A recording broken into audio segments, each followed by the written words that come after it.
But first, I want to thank everybody for joining us today. This is part of our webinar series sponsored by the University of Oregon's Center on Parenting and Opioids.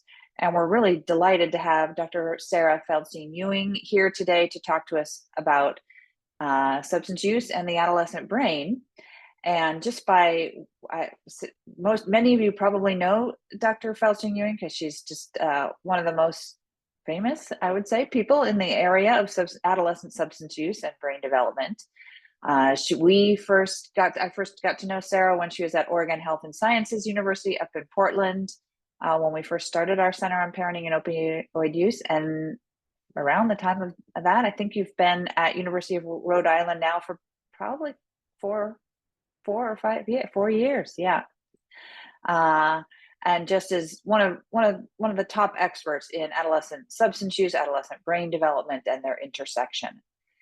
Today, what we'll do is she will share her slides and talk with us about this area of expertise. For those of you who have requested continuing education units, we do have a poll that will come on at the end. You'll see it on your screen, and that is how you'll click through some fields to get your continuing education credits. And the other thing we will be doing is utilizing the question and answers. And so if you have questions that come up, please do feel free to chime in and put them in the chat. And I will, depending on how they fit in with kind of the flow of the talk, we will either call them out spontaneously during the session or hold them for the end. So with that, I think, Sarah, I'll go ahead and turn the speaking baton over to you. Thank you again so much for joining us today. And thank you, attendees, for being here.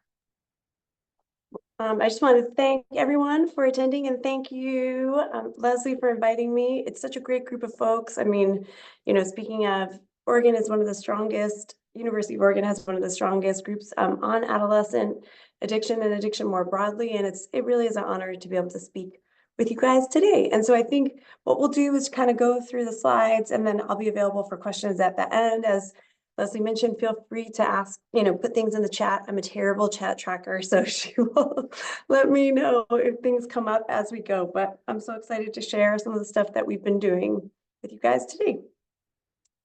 So it is true, I've been at the University of Rhode Island for almost 4 years. It's hard to believe.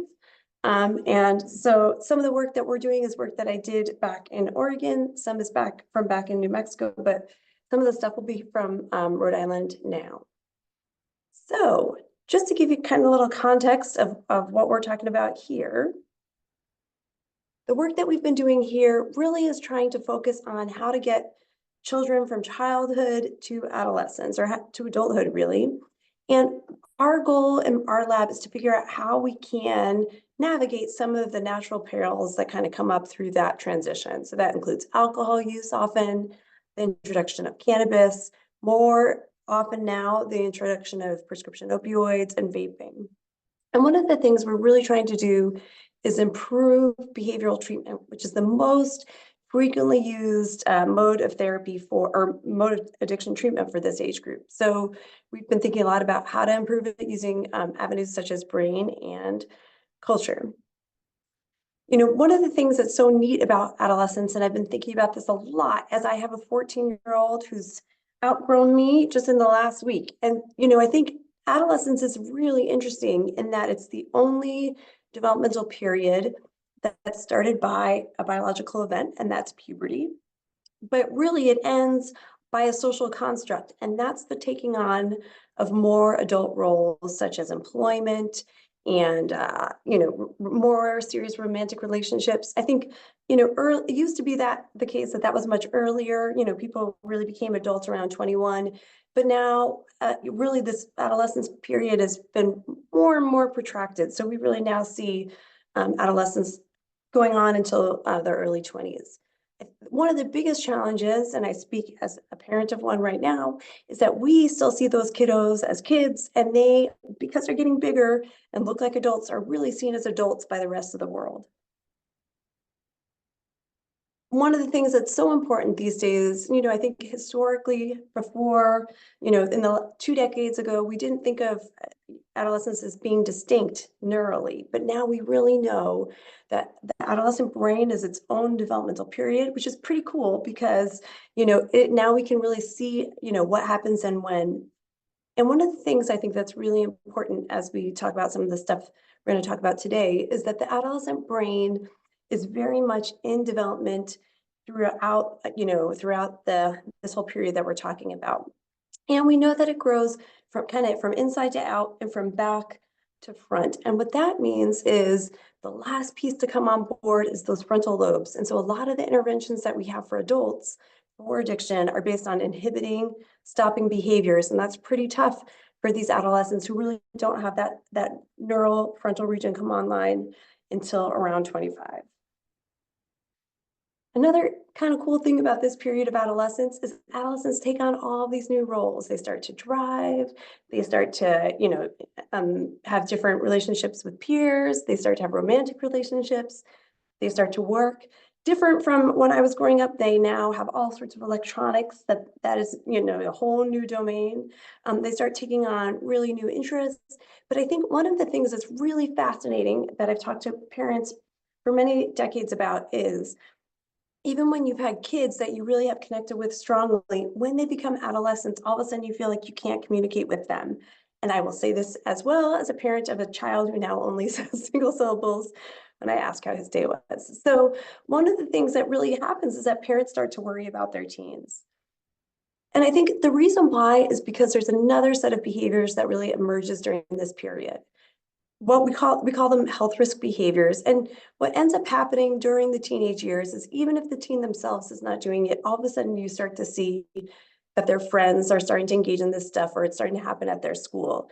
And the things that start to pop up in adolescence are things like drinking, cannabis use, especially in legal states. Vaping is all over the place in any bathroom, in any high school, anywhere in the US, and prescription opioids. And the reason why I worry about those is, as I just mentioned, the brain is still very much under construction. It's still very much developing. So we don't know what the introduction of these drugs will do to that neural development. And there's some reason to believe that it might disrupt neural development and behavior in a negative way. One of the things we've been thinking about a lot in my lab as well, and Genevieve Dash is heading up a special issue of Lancet Psychiatry as we speak. But really what we've noticed about addiction in this age group is it's different. So, adults tend to use the same way every day. If you do something like a timeline follow back, you'll see that they use the same amount for the same thing every day. For those of us who are coffee drinkers, I always have the same coffee in the same way every single day. But teens don't use that way. They use based on what's available. So if they go to a party and there's substances, they will engage in them. And if they go to a party and there's not, they won't. So they really don't have this consistent pattern that we see among adults. They also, they don't tend to show the withdrawal symptoms that are very characteristic of adult use. So even if you have a heavy cannabis using teen and you take them off cannabis, they won't show the withdrawal symptoms that we see for adults. Also, as they get bigger physically, they tend to show more signs of drug tolerance. And so that might, because they need more drugs to get to the same effect. And it's really just a body distribution issue. So all of these kind of different things that we use to distinguish, non-problem from problem use in adults are not very helpful in this age group. We also know that kids tend towards polysubstance use. So they'll use whatever's around. And they also engage in all sorts of other health risk behaviors once they have substances on board. The biggest issue for this age group is that substance use, even in cannabis legal states, is illegal. So if you're under 21, it doesn't matter, if other stuff is legal in your state, you cannot use substances. And so that is one of the issues that comes up as well, is that kids can get arrested and get into all sorts of trouble and lose things like scholarships or other kinds of opportunities. And that, when I work with kids in therapy, I call it closing of opportunities. And sometimes, when you lose those things, you can't get them back. So that's a big deal for us. Other issues that have come up more and more throughout the last 10 years is this ease of access. So we have seen that if kids think it's easy to get something, they're more likely to use it. And this comes up, especially when we're talking about cannabis and in cannabis legal states, as well as vaping. We also know that a new thing that really is true is that if a kid doesn't think something's harmful, they're more likely to use it. And finally, one of the issues we really have been wrestling with is that a lot of the substances that are available now, vaping, edible cannabis, opioids, kids can use but not show any symptoms. So, this is very different from many years ago when I was a teenager, the main substances that were around were tobacco, smoking tobacco, and alcohol. And that's very different from today. So one of the things that's a huge issue for us as treatment researchers is that we can't get kids just by advertising. I always think about Bill Miller saying 1,000 years ago when he was doing recruitment for Project Match and Project Combine that he would just put an ad in the paper, and we can't do that because teens very much believe that their substance use is not a problem. In fact, they often tell you about all the things that are awesome about their substance use. And they're not wrong. Teens that are using substances all of a sudden have more friends. They might be a little more popular. They might get invited to more events. So, when they talk about social currency, they're not making it up. They really do see it as a benefit. So they don't self-refer, as I've said, really the main way that I've gotten patients throughout the years is that they're referred by a caring adult in their life at this time. So it's really different from adults. Also, the main issue with teen substance use is not that I worry about them getting into a lifetime of protracted addiction. What I do worry about is them getting into accidents and injuries. And that is one of the biggest sources of morbidity and mortality in this age group. And examples of that would be, jumping into a cold river while they're intoxicated, or drunken driving, or getting hit while they're driving while intoxicated. So those are the things that I worry about the most as a teen addiction provider. In terms of substance use, right now at this time, drinking used to be the top notch. It is still something that kids use by the time they graduate. About 30% of kids will use alcohol at least once. Now, increasingly, we see a lot more cannabis use. Almost 40% of kids use cannabis by the time they graduate. Vaping is bananas. Right now, we have 50% of kids using vaping by the time they graduate. And increasing, we're starting to see these prescription opioids that are getting used not as prescribed by their medical provider. And why that matters to us is because really these kids are not seeing their use as a problem, and so they're not seeking or receiving the treatment that they need. And so, back to this, this is a big deal because we're then having all of these kids who need treatment but aren't receiving it. And also, there's also some concerns about stigma as well. Some of my first areas of effort in this area were really trying to develop treatment to be more effective for underserved youth. And so a lot of the work that I did many years ago, starting in New Mexico, is trying to adapt things like motivational interviewing for kids who are involved in the juvenile justice system and for kids across different backgrounds. Some of the earliest work we did was with comparing motivational interviewing with what we could think of as the most boring comparison condition. So what we had these kids do was read the NIAAA website and then quiz them. So we thought surely motivational interviewing will outperform this boring kind of terrible thing where we quiz these kids. And what we found actually is not that at all. So we found that really when we compare motivational interviewing with this terrible comparison condition, that both actually impacted some of the things that we thought, motivation, norms, and alcohol, and not in any of the directions or planned. We really thought that we would see this huge difference, clear in all these paths that are sort of the standard model for how we thought that behavioral interventions operate. And we saw no evidence of that. And we thought, what on earth is happening? And we saw the same thing for cannabis. So we thought, one intervention is not working any better than the other. It doesn't help to be doing a really thoughtful round of motivational interviewing as compared to quizzing kids with a boring website. And even if it is working a little bit, really not in any of the patterns that we expected. And that is even true all the way out at 12 months. We really thought we would see these huge differences, and yet we didn't. So what does that tell us? Well, it tells us that these interventions that work super well for adults work kind of equivocally for adolescents, if not that well. So we really thought, we can do better. And, one of the things that I really wrestled with is, my background was in neuroscience. I got an undergrad degree in it. And I thought, like, what can we do if by looking at the adolescent brain, can that tell us a little bit more about why these kids are not getting better or not responding to treatment in the way that we thought? And so for those of you who don't know MRI, this is the way that we look at this stuff is that is an MRI tube on the upper left. And when I first started doing this, I remember sitting down with my colleague, Francesca Philby, and I said, oh, we'll just do motivational interviewing while they're in the scanner. And she told me, no, that's not what you can't do it. And I realized it's because what we have to do in MRI is look for this response, which is called the bold effect. And really that's blood flowing to a certain part of the brain.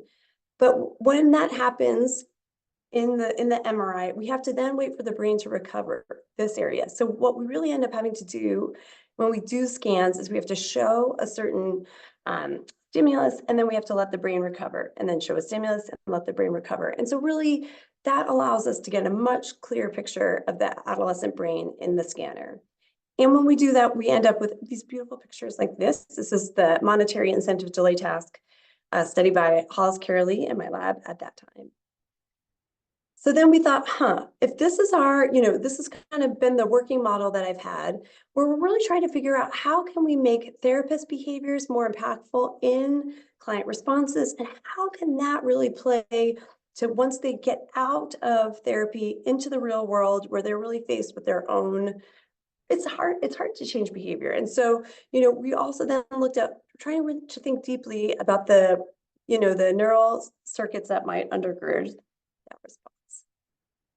So the very first study we did was with, this is my colleague, Francesca Philby, and I took her really amazing gustatory cue exposure task.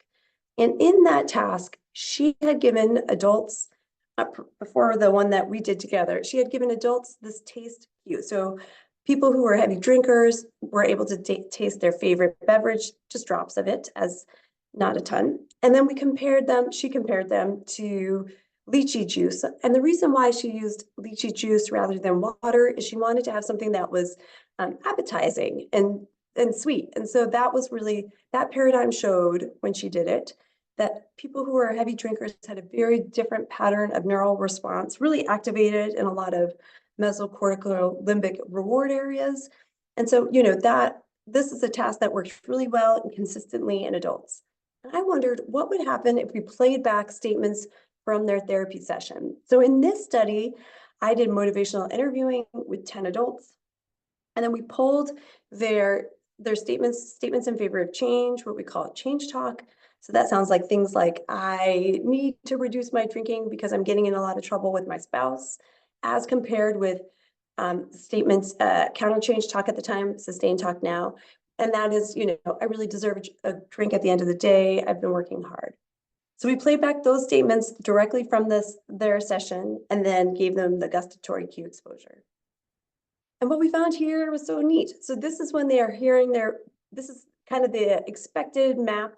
This is them hearing their statements about why they should be drinking. And that's, I deserve a drink at the end of the day. And what you see there when they hear sustained statements is this is all the areas that we expect to light up. But what we found that we were so surprised by is when they then heard their statements in favor of change talk, that all of a sudden their brain went back to looking like a normal person's, or not a non-drinker, I should say. And so there we were so excited because we saw, we really thought, or it had been said in literature at that time, that this was the pattern of a brain to be expected with somebody who has heavy drinking. And we found, gosh, when they hear themselves talking about why they want to change, they don't show all that neural reward activation. So then we said, okay, what will happen if we give this to kids who are using cannabis? So instead of me doing the therapy, we had a handful of my trainees, and we worked with juvenile justice involved youth who were engaged in pretty heavy cannabis use. And this, we gave them, instead of a gustatory cue exposure, this is Francesca's tactile cue exposure, where people got either a pencil or an actual used marijuana pipe. And so they got that in the scanner really, and again, she had shown that worked well with adults with addiction to show differences in neural response. And then again, we played back parts of their therapy to them in the scanner.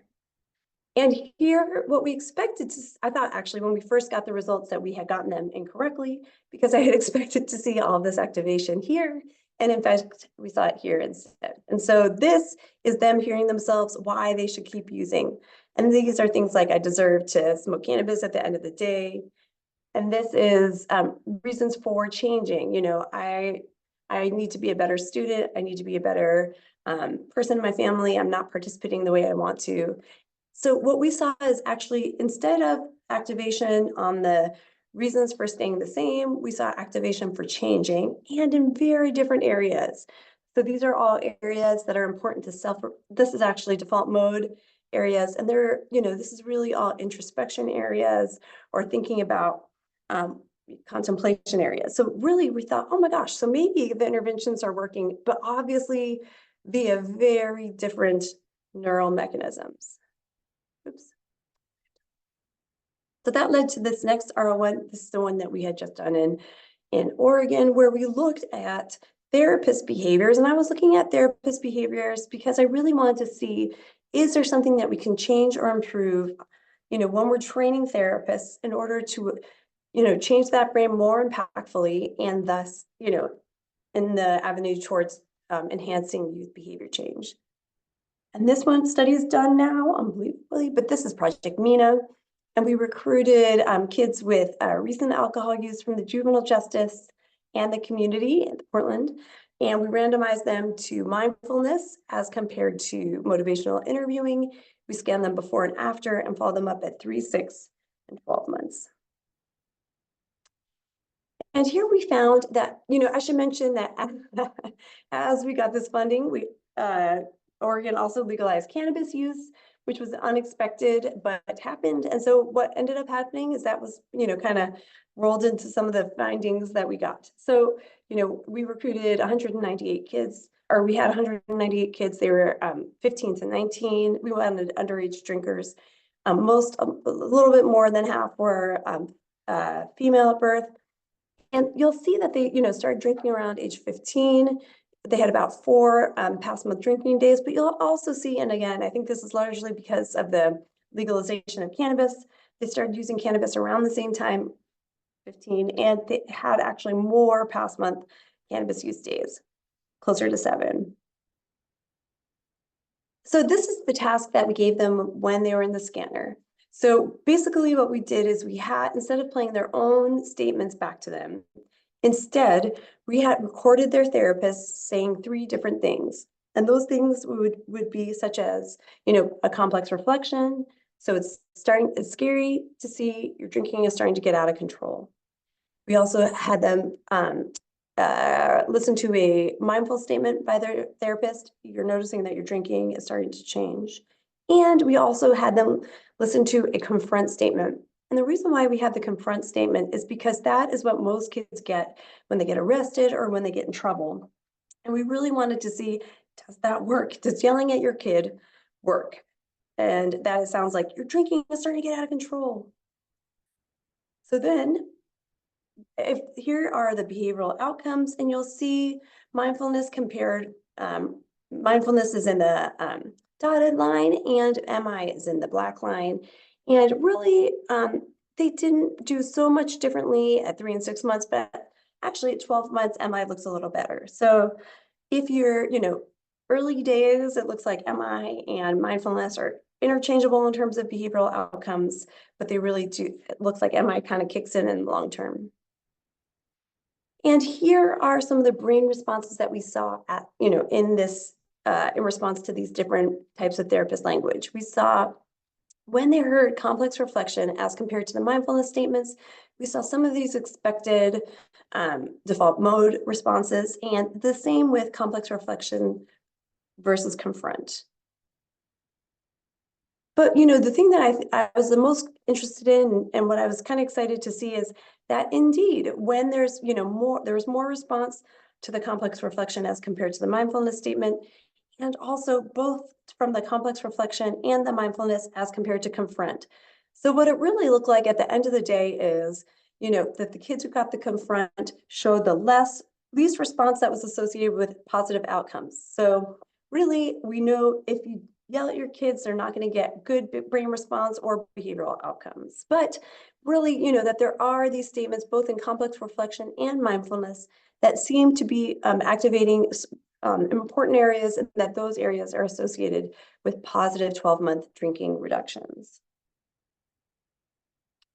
So we've thought about the self, we've thought about the therapist, and that right now at this moment, we're thinking a lot about peers. And the reason why we think about peers, or why I think about peers, is because I noticed, the way when kids are engaged with others, they really are so attuned in this really important and responsive way to what's happening in their peer environment. And I think this is very different from how we see adults. So, adults they do have drinking buddies sometimes, but, when adolescents are in a peer context, they really will, they're so socially nimble. They will adapt their behavior in order to be socially aligned so that they don't get ostracized. And sometimes that involves drinking or other types of substance use. And so I think, we really can't think about or under consider how much peers are in the adolescent decision making around substance use.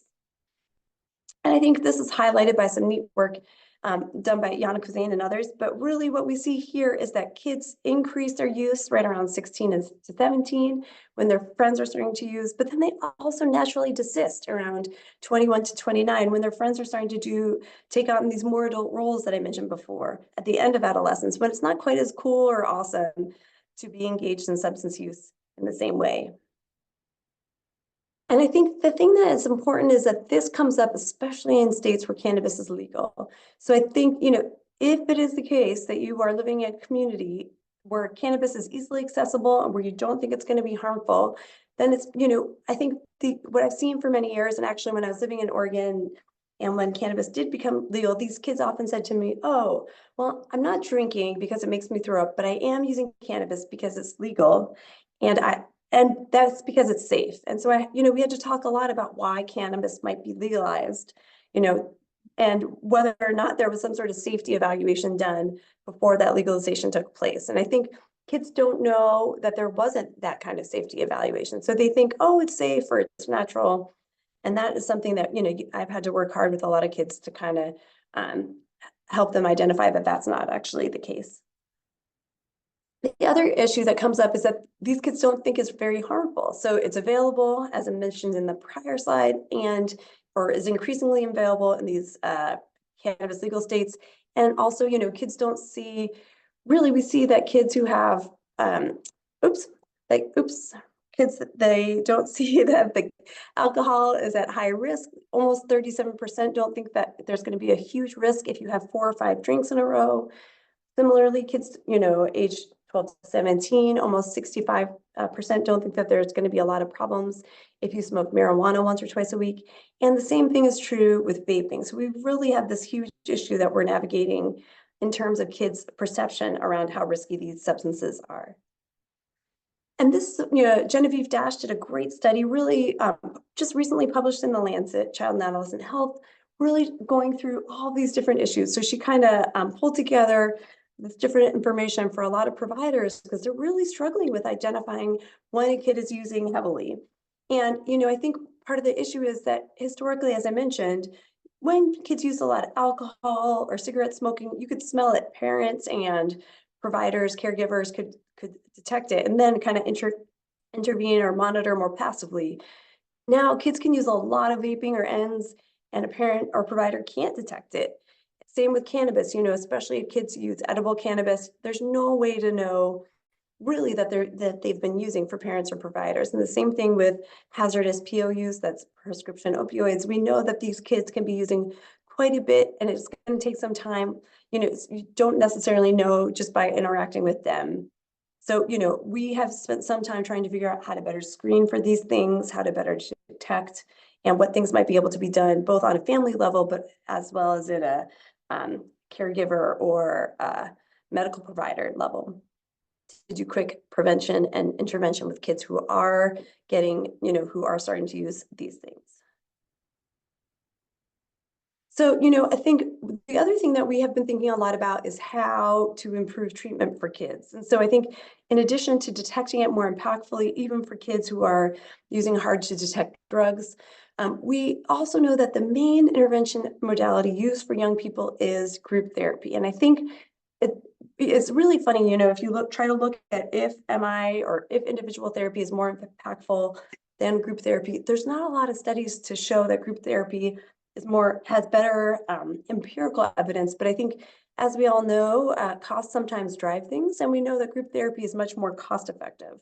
And so that's really what's done. If you go to the VA, where there's a lot of providers, it's mostly group modalities. Or if you go, to the study that we're going to talk about now, the concept that I was thinking about for a lot of it was mandated treatment, kids who have to go to mandated treatment when they're in college or in, other kinds of academic settings. So if you go to mandated treatment, you're going to go in a group and you're going to receive group therapy.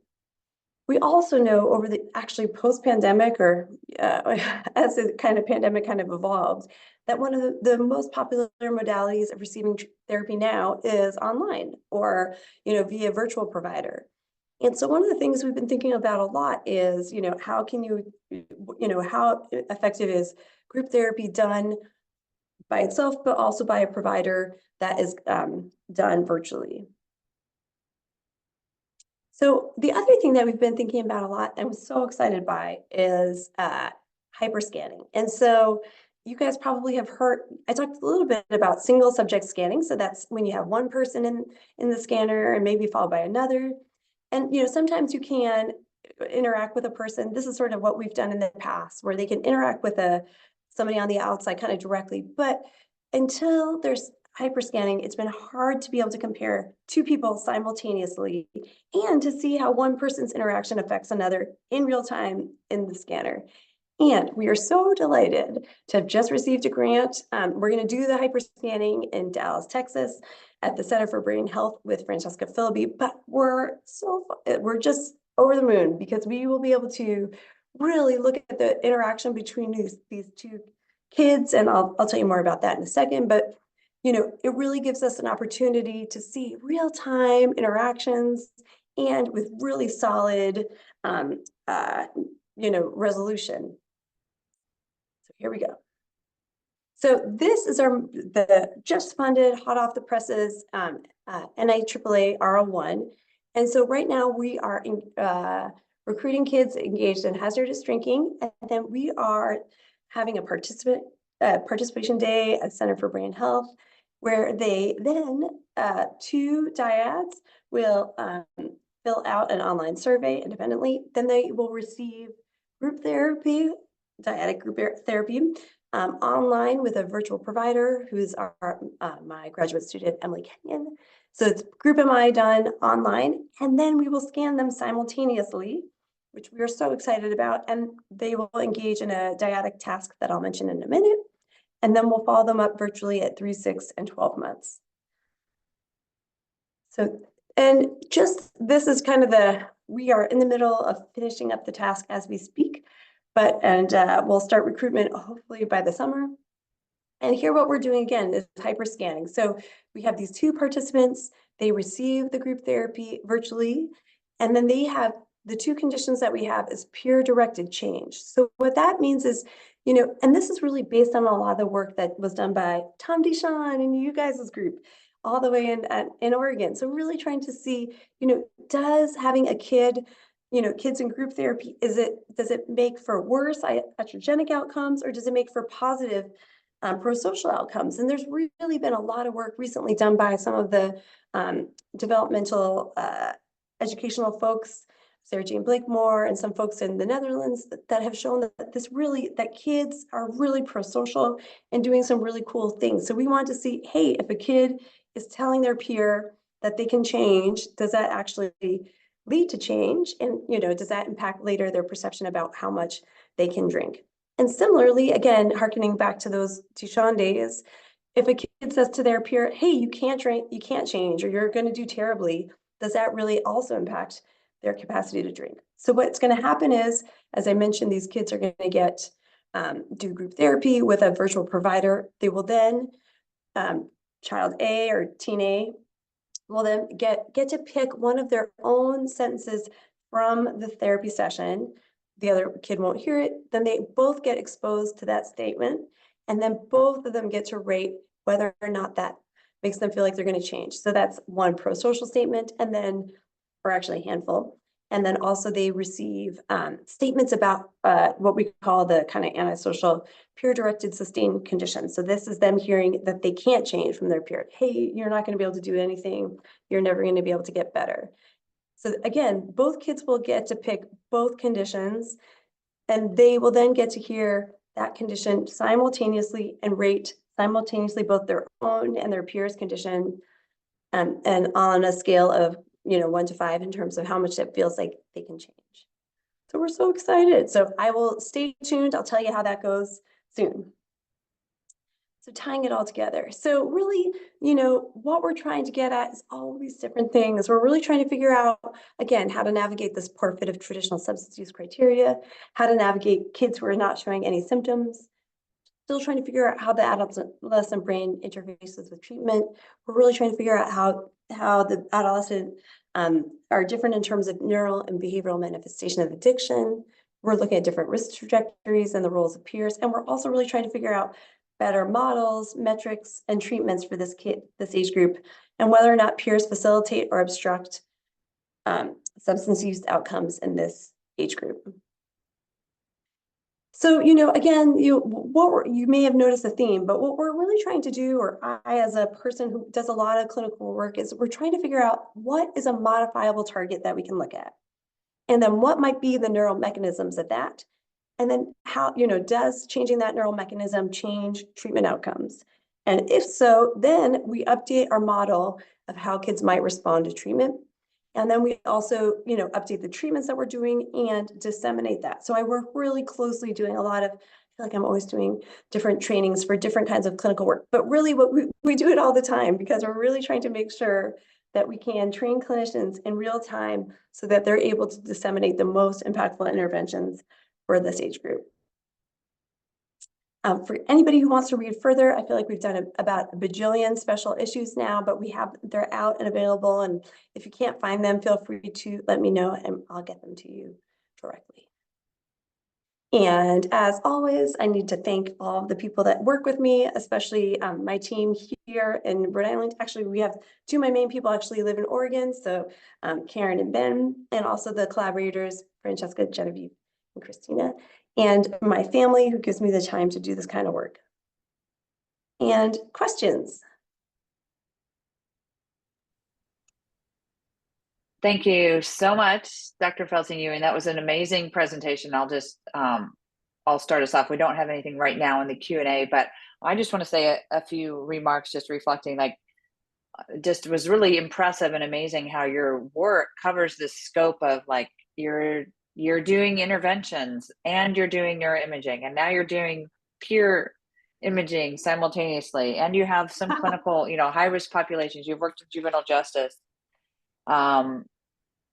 You kind of are tapping a little bit into policy when you talked a little bit about the legalization of marijuana in Oregon coinciding with your study. So I just want to, my first thing I want to say before a question is just really impressive breadth of navigating really pretty complex areas to do research with adolescents. Yeah. And then on top of that, you're working with adolescents, which have their own challenges, as with any age group, but certainly you highlighted some of those developmental milestones and challenges that are common in adolescence. So thank you for sharing your expertise and the breadth and depth of your scope of work with us.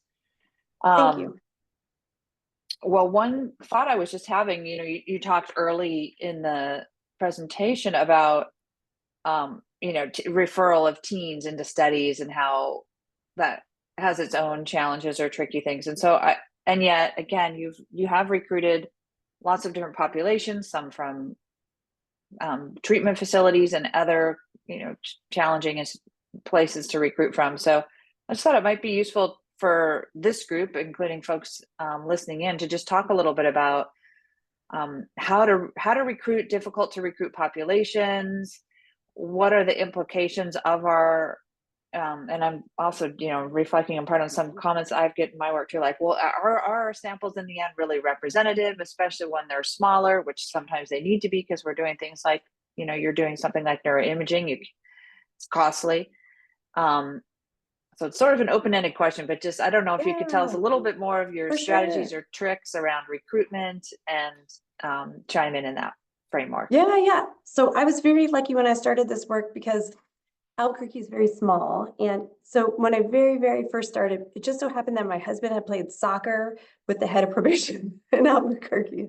And so I was able to, some places are like that where you can build a relationship that's very useful. So I was able then at that time to get um, in Albuquerque, I was able to get the juvenile justice system to kind of bus over a couple kids at a time. And so we were able to, they would even cut off their ankle bracelets and we could scan them, feed them pizza, and then they would put them back in the re-put on their ankle bracelets and take them back. And so I don't think you never appreciate what you have in the moment. I think afterwards I didn't totally know how awesome that was. But I think so that, that was really nice. And I think working with juvenile justice for me is, such a good, I'm really into social justice. My husband's a criminal defender. And so I think that working with the juvenile justice is like really where my heart's work is at. But, it's not, and they have such high rates of use and they really go underserved in so many ways. I think, and that's one of the things that's, as you're mentioning, Leslie, I think one of the things I'd like to do with this work is really try to give back, I really try to give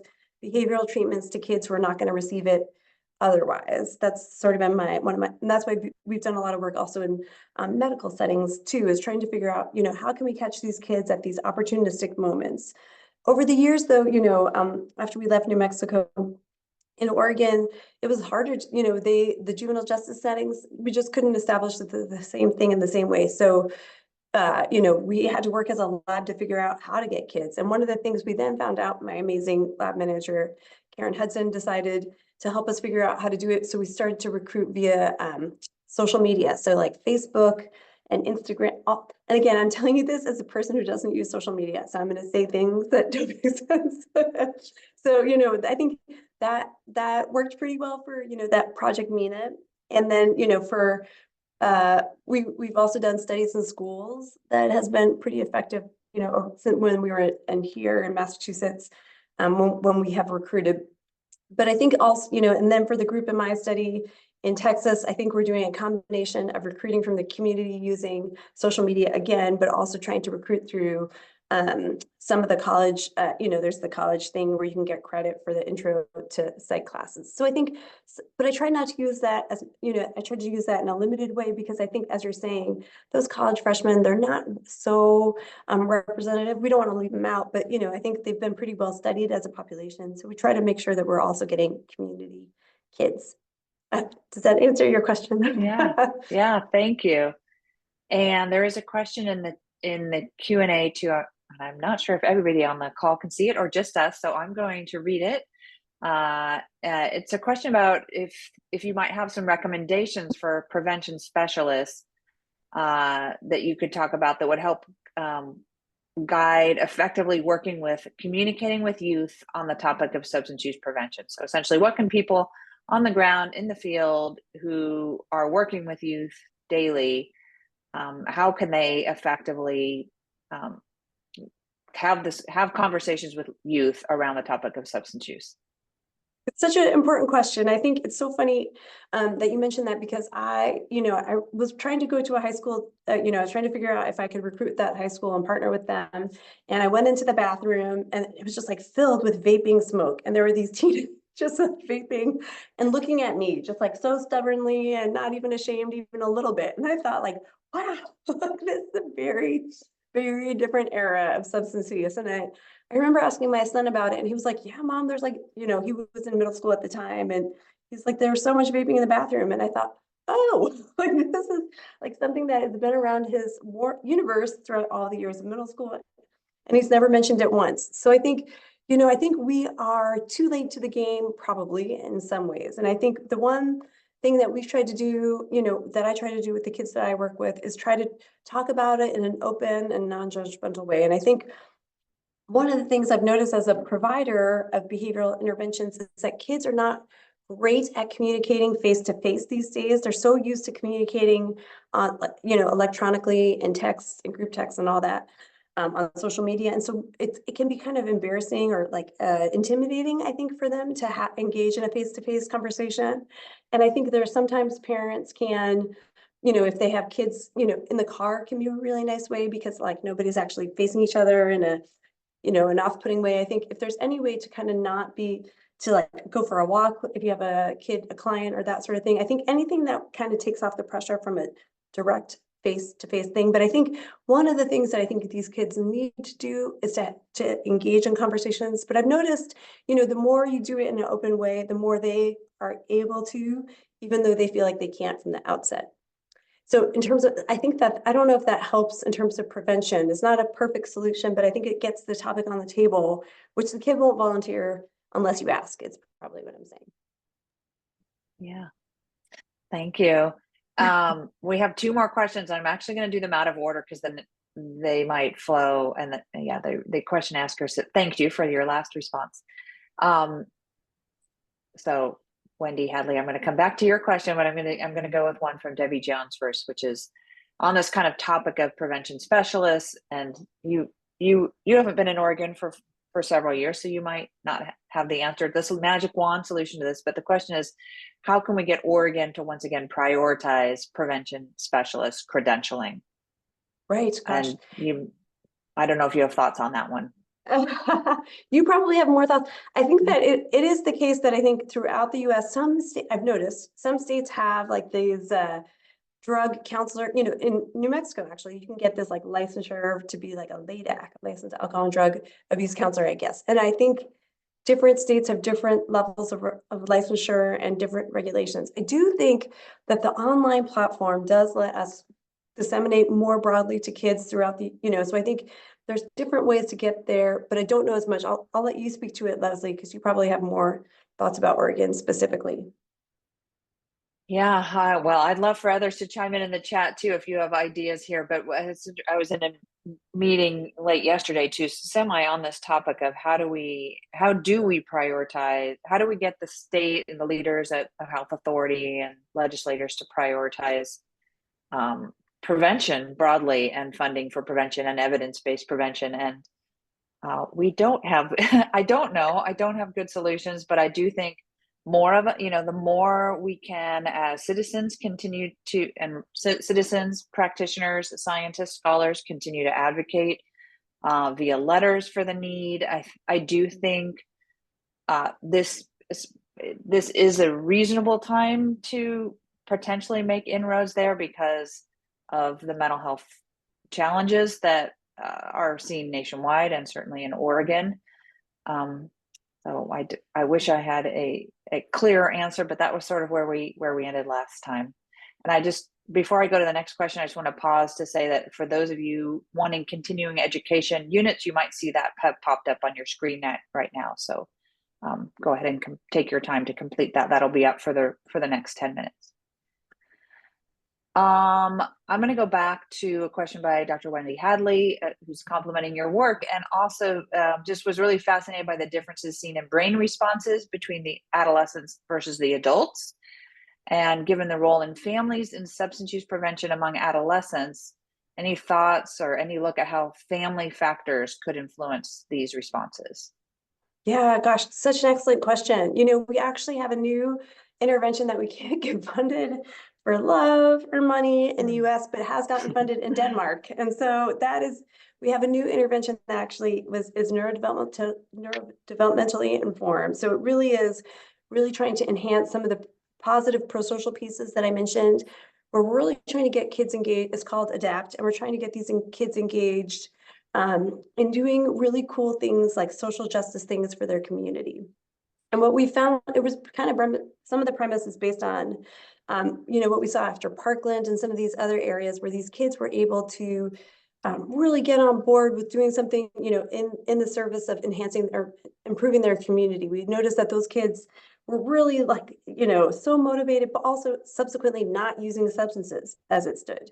And, there's also at that same time while we're creating this intervention, there's been all this work that's come out of Iceland to show that really, even in the teen years where we think that kids are independent, that parents who are present and involved, and this kind of goes with some of the family dinner literature for anybody who knows that one, that the more you're sitting down with your kids, asking about homework, having dinner with them, the less likely they are to engage in substance use. So that's really part of the intervention that we have in Denmark. I will stay tuned, Wendy. I'll let you know as soon as our outcomes happen from that study. We're just getting it off the ground now, but it's really important. You're right. I think all of these things are important. Maybe someday we will do a dyadic scanning, hyperscanning with a kid and a parent in the scanner simultaneously. Thank you.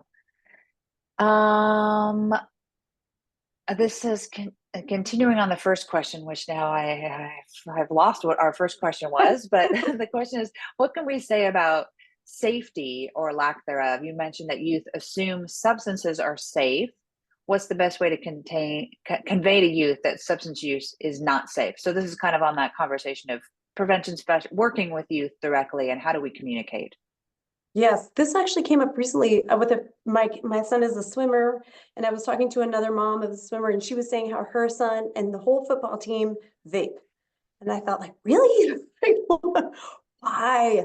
And I think that I really feel like we are behind, speaking of prevention, the horse is out of the barn with vaping. And I think that we really need to be able to do better messaging. One, we need to step back and not have vaping be so legal, but also so accessible for kids, or also like so not able to be detected. So I think I really worry about vaping. I feel like we really don't think about that enough because it's so ubiquitous, but also seems like it would be really damaging, to that developing brain. And we just don't know. I mean, it just seems like creepy chemicals from unknown sources. It just seems really scary.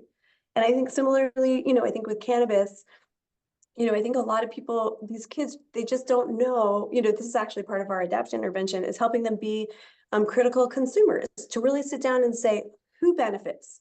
And this is what, something that I've done for years, is sit and say to a kid, okay, sure, it's legal, but why? Who benefits from it?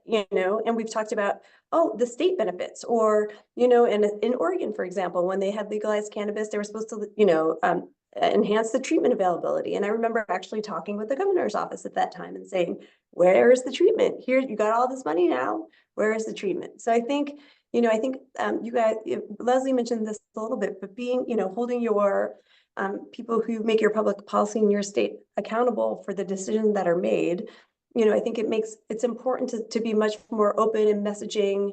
I think many years ago, there was all that tobacco campaigns, I think because of that, all those tobacco lawsuits, but I kind of wish we would do something similar with vaping and cannabis and alcohol, but especially with vaping and cannabis, because I think they're just, these things are getting rolled out and these kids don't know that they're not safe.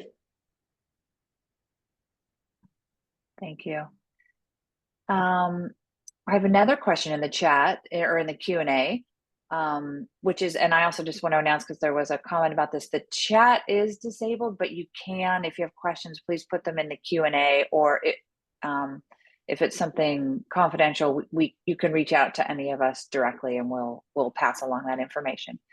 The question is, are you doing any work with screen addictions? So media, computer screen types of things.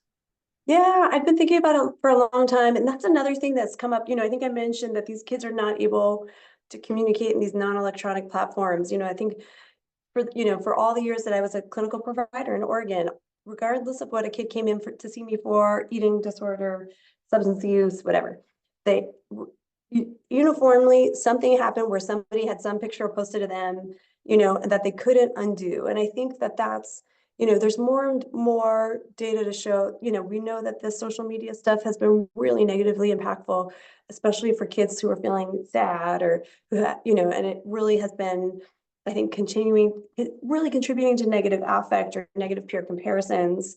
And I do think that there's, these kids do check these things compulsively, and I do worry about it a lot. I haven't, I know that there was recently just a paper out by Martin Paulus on this topic, but I I haven't done any work on it on a research level, but I do think it's super important, and I do worry about it a lot. And I do know actually here, I don't know, again, talking about public policy, I know where I live in Connecticut actually, but I know that our Senator Chris Murphy is like some of the senators in different states are starting to really kind of get on board to have some more regulation around what is available to kids, given that there's all this mental health crisis on the adolescent level as well. Yeah, thanks.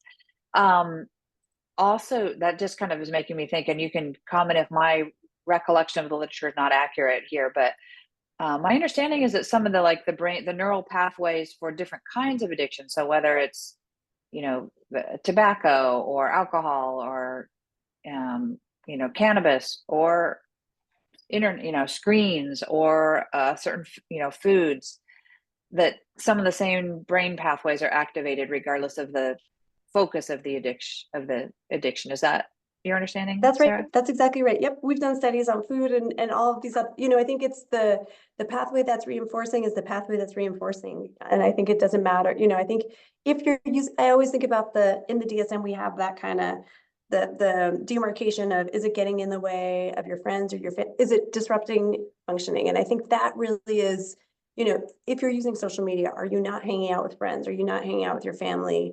And I think that metric has really been, for me, also in terms of substance use, is the use getting in the way of you doing important things for, is it interfering in your functioning? I think is a good kind of touchstone for it. Well, thank you. I know we are basically at the top of the hour here. I want to again give a big round of applause virtually. A thank you to Dr. Feldstein Ewing. Thank you for taking the time to share your knowledge and expertise with this group. Let's see. And yeah, you feel free to clap, I guess, virtually. I don't know that you probably aren't Thanks so allowed to much. do emojis. We've probably disabled that, but we feel your love for Dr. Feldstein Ewing, and thank you all for your attention today as audience members and for your excellent questions. Thanks so much for having me, Leslie. Thank you. And more information will be posted on our Center on Parenting and Opioids website if you'd like to refer back to this or other prior webinars that we've hosted. Thank you. Thank you. And yeah, there's some thank yous in the Q&A. So thank you, Sarah. Have a good rest of your day, everybody. Bye.